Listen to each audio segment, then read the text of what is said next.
Do you find yourself sometimes in denial? Ha! No. Do you find yourself avoiding your problems? Oh, not today. Do you just sometimes see that you're so angry? Why, yeah. I would say that I'm angry. You might be trying to pay your college tuition, but you might also be dying. Oh, hello. My name is Jacob Coots, B.A. Not because I have my Bachelor of Arts, but because I am a badass.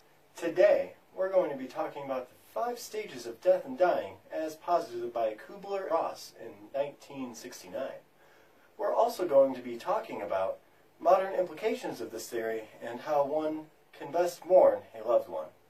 The 5 stages, as they are denial, anger, bargaining, depression, and acceptance. As with all psychological theories, these stages are not experienced by everyone, and they're not always experienced in the same order. But they tend to be a pretty good explanation. In order for you to get a clearer understanding of what these stages look like, I have provided visual metaphors for you all. Hello, Mr. Coots? Doctor? Yeah, looks like the results are in. And? You're pregnant.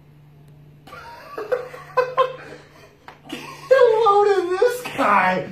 Oh, you're pregnant! What an idiot! What are you, a doctor? Hello, Mr. Coots? Doctor? Yeah, so the test is back. And?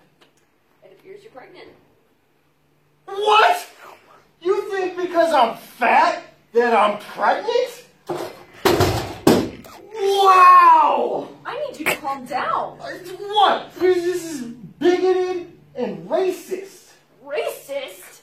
Hello, Mr. Coots. Doctor? So we do have the results. And? It appears you're pregnant. Can you use your thing to see if it's a food baby? Yeah, I can do that. We can listen for some bowel sounds. Yeah, maybe it's one of those things.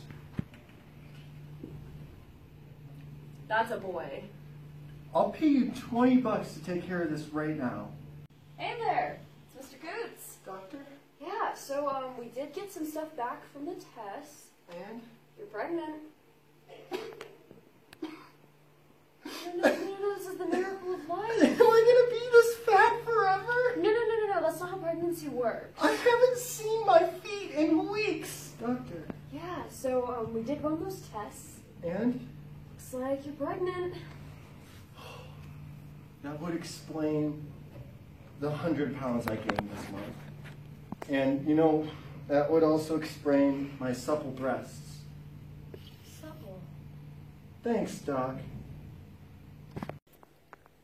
But that theory is older than an old man. What does the modern literature suggest? Don't worry, I got you covered. There is relative support for these stages in modern research literature. However, because they do exist, some people think that if somebody doesn't grieve in this way, they're wrong. Sometimes, if they're grieving too much, we might tell them to get over it.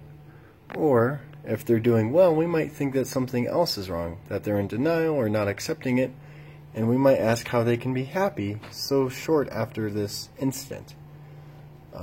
Well, my advice is to stop, because that's wrong. There are a number of different ways to cope with death and dying, some of which are humor, hardiness, acceptance, denial, for a while, and the list goes on. Sometimes what's healthy for one person isn't healthy for another, and vice versa, and this should be handled on a case-by-case basis. Just as it is important for us to research how to experience better lives, I believe that it is important for us to research how to experience better deaths. It is something that we all come across, whether it be ourselves, a loved one, a friend, or all of the above. I made this video in part because I recently lost my grandma, and that was something that I had to go through my own stages on.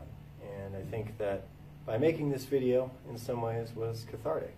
And humor is a great way to deal with things. So always keep your head up, and if you ever need to talk to anyone regarding a loved one passing away or dying, don't be afraid to ask.